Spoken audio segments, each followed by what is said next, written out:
মধ্যপ্রাচ্যের উত্তেজনাপূর্ণ পরিস্থিতিতে নতুন মাত্রা যোগ করেছে ইরানের সরাসরি ক্ষেপণাস্ত্র হামলা, যা ইসরায়েলের আয়রন ডোম প্রতিরক্ষা ব্যবস্থা ভেদ করে শহরের প্রাণকেন্দ্রে আঘাত এনেছে। এই হামলায় রাজধানী তেল আবিব ও আশেপাশের শহরে ব্যাপক আতঙ্ক ছড়িয়ে পড়ে।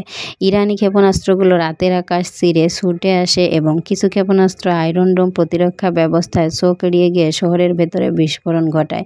প্রত্যক্ষদর্শীরা জানান, একাধিক ক্ষেপণাস্ত্র ছোড়ার শব্দের সঙ্গে সঙ্গে সাইরেন বেজে ওঠে এবং মানুষজন দ্রুত নিরাপদ আশ্রয়ের জন্য ট্রেন স্টেশন ও ব্যাংকারে ছুটে যায়। কিছু ভবনের ছাদে আগুন ধরে যায় আর বিস্ফোরণের কারণে কাঁচের জানালা ভেঙে পড়ে রাস্তায়। আহত হয়েছেন বহু মানুষ, তবে তাৎক্ষণিকভাবে হতাহতের নির্দিষ্ট সংখ্যা জানানো হয়নি। ইসরায়েলি প্রতিরক্ষা বাহিনী IDF জানিয়েছে, ইরান থেকে ছোড়া ক্ষেপণাস্ত্রের একটি দল অত্যন্ত নিম্ন উচ্চতায় ছোড়া হয়েছিল এবং সেগুলির গতিপথ পরিবর্তনশীল ছিল, যা আয়রন ডোমের রাডার শনাক্ত করতে ব্যর্থ হয়। এই হামলাকে ইসরায়েলের বিরুদ্ধে একটি বড় ধরনের কৌশলগত আগ্রাসন হিসেবে বিবেচনা করা হচ্ছে।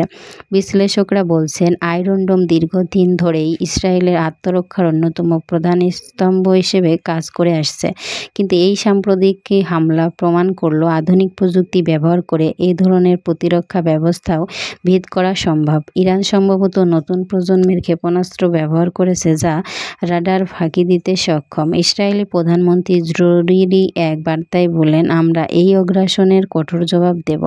ইসরায়েলের আকাশ, মাটি ও জনগণকে সুরক্ষিত রাখতে যা কিছু প্রয়োজন তা আমরা করব।